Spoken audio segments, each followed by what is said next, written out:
All right, welcome back. We are in mini episode number 2 for our Heritage Language Spotlight Month. If you are joining us just now and you didn't know that this is a whole series happening for the month of May, that's okay. You still have time. We are only halfway through and we have so much more, actually.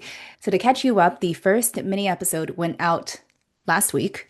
And yesterday, our first official Substack essay for the series went out as well, talking about how heritage language and foreign language are not the same thing. If you aren't following us on Substack yet, I highly recommend it so that you don't miss the pieces that I publish, but also our guest authors. Substack is a very new place still for me. I'm still getting used to the community there, but I have to tell you that so far it's been giving me so much hope. I've loved meeting other writers as well. I love meeting people who think deeply and who aren't afraid of difficult conversations that come together to really discuss deep things. I feel that in a time where we're just losing so much of the space for nuance, I'm just so grateful that we have a place for it. I'm happy that other people are carving out the space as well. WeCultivate.substack.com. If you haven't subscribed, it is free and will remain so long as I can help it. Now, today's mini episode, oh my gosh, today I really want to get into something we discussed last week in mini episode number 1. You might be somebody who listened to mini episode number 1 and said, oh, well, yeah, Michelle, obviously. Like, I know what heritage language is. Well, I didn't know the actual word for it, but like, I knew it. I knew what you were talking about. I got it. My family immigrated to whatever country. I grew up with heritage language. I grew up speaking one language at home, and I grew up with other people who did as well. So this whole thing is a nut for me because clearly I'm good. Now, if you're thinking that, well, I can't stop you from thinking that, but I can tell you that many times our blind spots are hidden where we don't really notice them until we do. So, just being born into, let's say, an immigrant family, or growing up multilingual, or speaking a family language and going to school in another, does not mean that you don't have blind spots. I really need us to be clear that just being something does not mean that you get it all right? I don't have another way to say it. I don't have another way to frame it.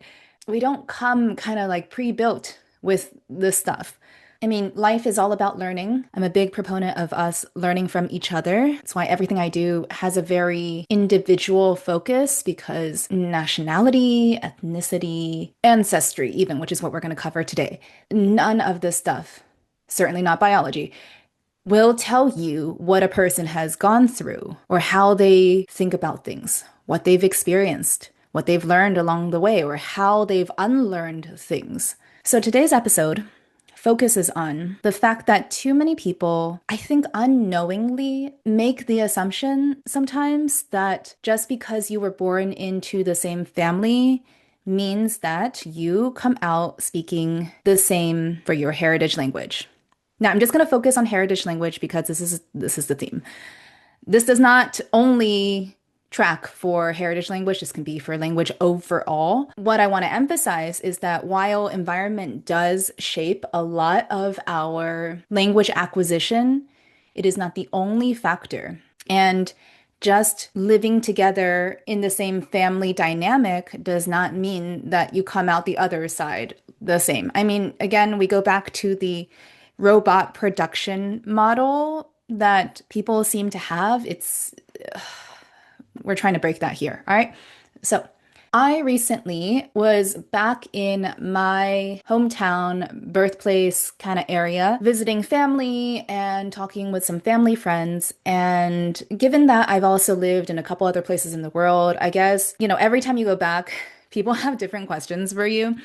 I don't mind them usually because, these are like, it's either family and I'm used to it or it's family friends and I'm also used to it.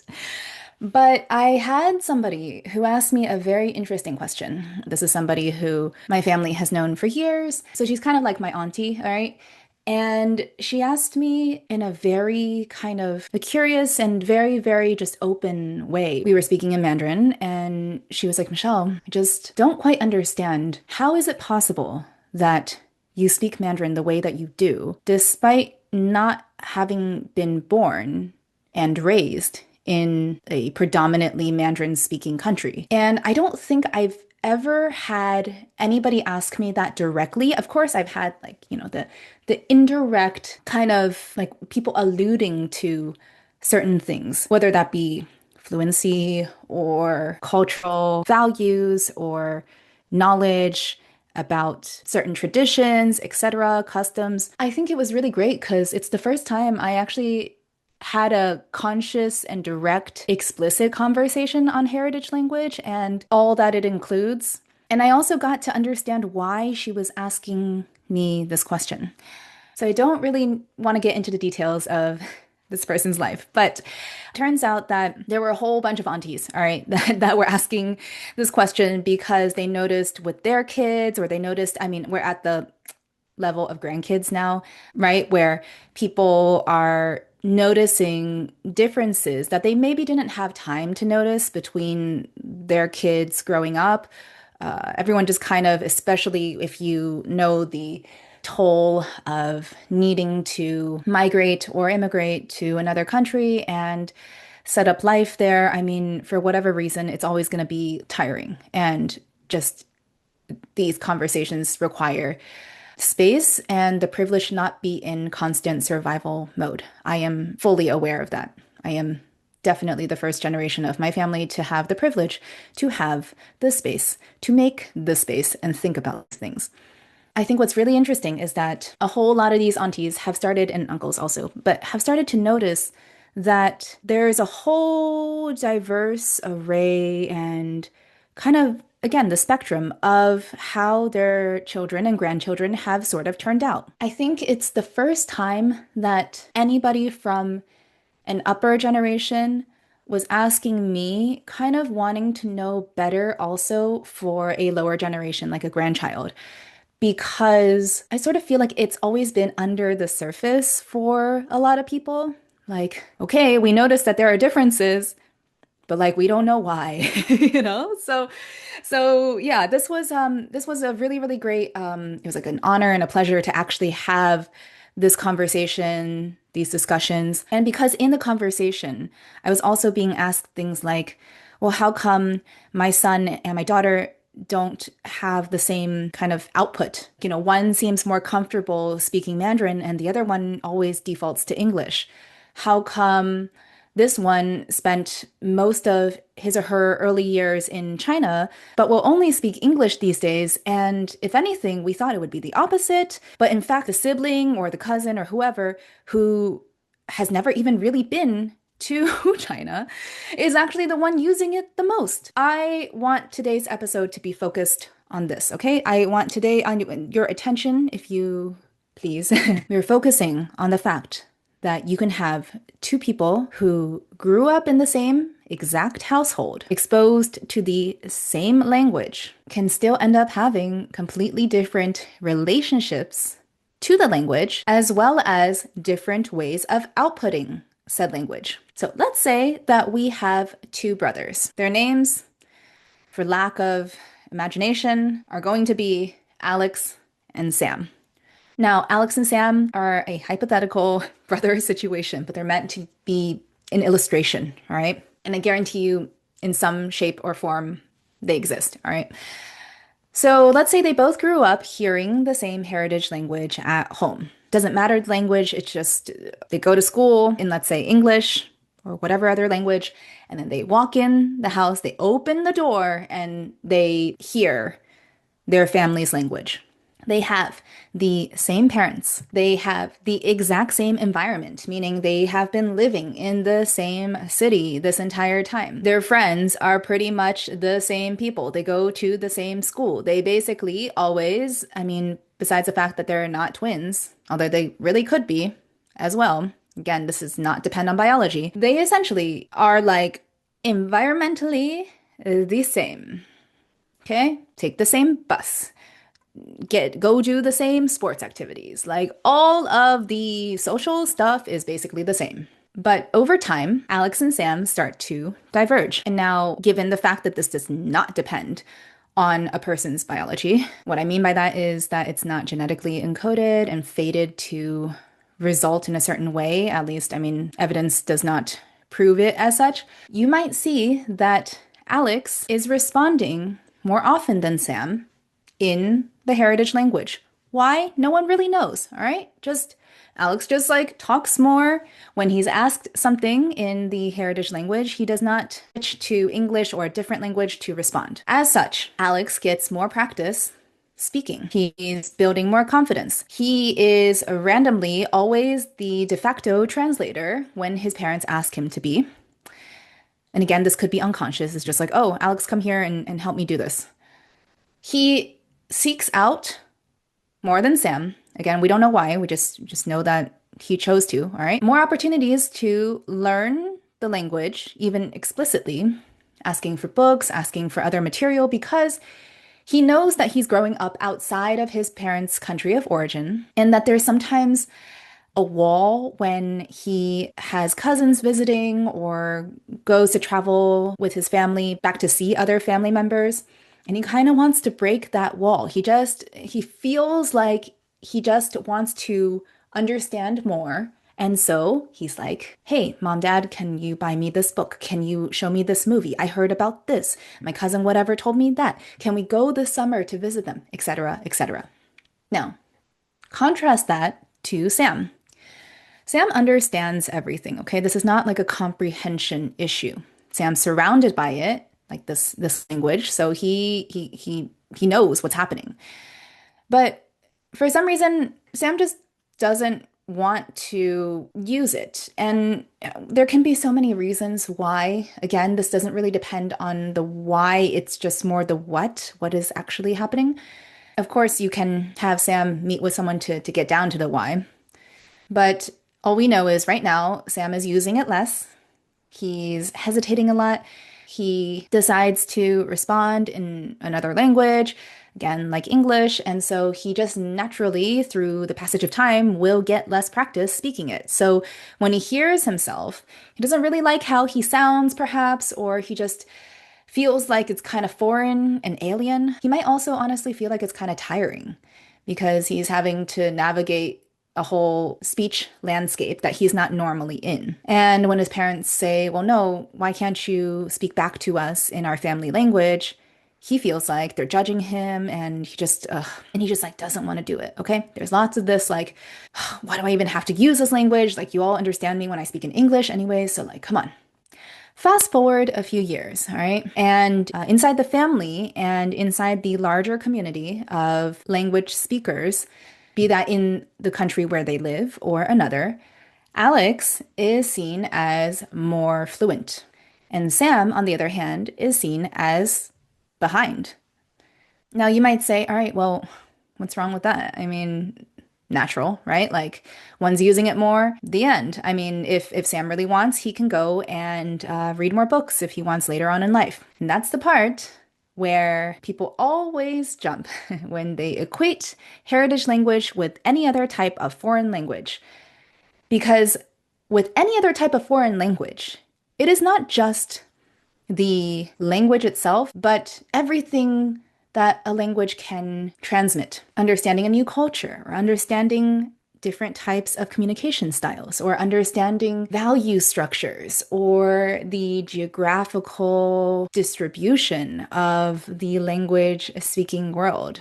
Take Spanish, for example, right? How many countries around the world speak Spanish? When you learn Spanish, you also learn about all of this history and all of this background. But if you don't grow up with any of these cultures as part of your family structure or your exposure, it is foreign. It is literally like it's coming together with the language, but you have to learn it step by step, right? Versus in this case, Sam and Alex both have been exposed to language and culture. And in some ways, this is also why it's going to be a natural part of their identity, but the relationship to these three categories will differ. And so, in a community setting with other speakers of this language, Alex might actually be favored not only for his language skills, but favored because he might be seen also as more culturally competent. And that calls in a whole massive aspect to the sort of unseen expectations and burden, I would say, of being a heritage language speaker, things that we just do not talk enough about. And the difference is, again, not exposure. It's not a lot of these like access things necessarily. It could be, but in this case, it's not, right? In this case, it's just that one kid decided, for whatever reason, to just gravitate more, and the other kid was like, "Ugh, I just don't want to." And yet, when both of them are speaking, Alex might be more favored because his ability is seen as greater. Therefore, his cultural identity starts to be, I mean, inappropriately so, but quantified in a way by those around him. So Alex is seen as the more, again, culturally competent or the more culturally fluent sibling. Now, it could be true in a way that because Alex has absorbed more media and talked more with his family, that he might be the better reference point. But again, you'd have to talk with both of them to really get a sense of that. Just because things correlate does not mean they naturally have a cause and effect type of consequential relationship. Meaning, how would you know if you didn't talk with these two brothers how they actually feel about their language, their culture, and their identity? How would you know? This type of territory is so, I think it can be so emotionally heavy as well because it goes into the whole conversation we're missing on cultural worth. It's getting into the territory of like where people try to like earn points in a certain culture and they might use language and then they might actually like turn it against other family members or turn it against other people in their generation or not to kind of like win validation from, I guess, like the community at large. And also if we think about countries of origin, like homeland societies, this is a this is like a whole year-long project that I could do on how tricky and how complicated and how sociocultural and psychological and all this stuff gets. All right. But for now, just know that we're focusing on the heritage language lens. And therefore, we just need to be aware that two people, same family, same exposure, same all this stuff, does not necessarily mean that they are the same at the end. Okay. When we think about heritage language, I think we really need to stop making those automatic assumptions across the board and valuing certain people more or less, or assuming that so and so had more access than another person, or was loved more, or reinforced more, or any of this stuff. It just doesn't exist in any sort of guaranteed automatic fashion. It is not possible to say that just because somebody grew up to take a group of heritage language speakers and say, oh, yeah, well, all of you speak like this, or all of you do that, or all of you think this, or all of any of this. Language and language use can be such a personal choice. And all of these false equivalencies are really creating barriers to understanding before understanding is even given the space to take root. So I invite you to go and read the piece that just came out on how heritage language is not foreign language, how this has played out in your own life. I mean, either for you or people that you know. I want you to ask yourself if you've been making just false assumptions across the board when it comes to people from a certain heritage, background, language, culture, identity, experience, and how you can better approach those conversations. Is there a way that instead of starting from a place of assuming something, is there a way that you can first make the space for that other person to tell you who they are or what they've gone through or what they feel? Instead of imposing a vision or projecting a certain image on somebody else that they need to undo, which naturally creates friction. Can you find ways to allow this person to help you see things as they experience them or have experienced them? We talk a lot these days about compassion and empathy, but I really, really don't think we do a good job when it comes to language, culture, and identity, especially the identity piece.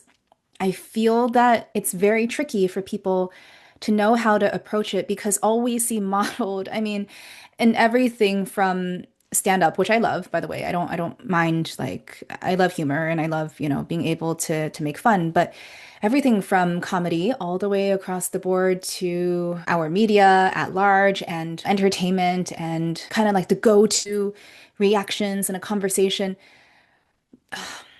I'll talk more about this stuff in the future. But for now, just think about this as time goes on and as we continue the series. I am so grateful for everyone listening here. Next week, we have a double release, which, woo, so much work for me. uh, we have mini number 3, and we have our guest episode coming up. We also have our first guest article for the series and actually for our Substack overall. Coming out, wecultivate.substack.com. If you haven't subscribed yet or haven't followed yet, you can do both.